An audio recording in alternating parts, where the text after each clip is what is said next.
Alors, le programme Objectif iLab, c'est toute la préparation du dossier iLab, que ce soit avec un certain nombre d'interlocuteurs au niveau de Pulsalis, des intervenants extérieurs. Et dans mon cas, ça a même été un cabinet qui m'a permis de relire l'ensemble du dossier avant de le soumettre. Donc c'est toute une préparation assez longue, nécessaire pour bien mener le dossier jusqu'au bout. Alors, ce qui m'a plus aidé dans le programme Objectif iLab, dans mon cas, c'était la rédaction, de l'aide à la rédaction du dossier. Il faut savoir que c'est un dossier très lourd, plutôt compliqué quand on le fait pour la première fois, et j'avais besoin à un moment donné d'avoir un regard extérieur, en effet miroir de mon travail, et de pouvoir me sortir et me tirer un peu vers le haut. Alors, un petit conseil pour les futurs candidats. Un conseil assez classique, mais qui, encore une fois, prend toute sa dimension, rester soi et sûr de ses convictions.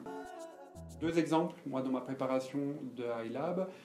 Premier exemple, j'ai été très challengé sur le niveau de BP, en me disant que ça n'était pas suffisant, qu'il fallait que j'affiche beaucoup plus de chiffre d'affaires. Je l'ai un petit peu fait évoluer, mais pas tant que ça, et finalement j'ai quand même été lauréat iLab. Deuxième exemple, on a dans le programme un test pour nos capacités entrepreneuriales. Dans mon cas, j'avais déjà créé plusieurs entreprises, donc j'étais assez sûr de moi, et le résultat n'a pas été très positif, plutôt mauvais même, on va dire.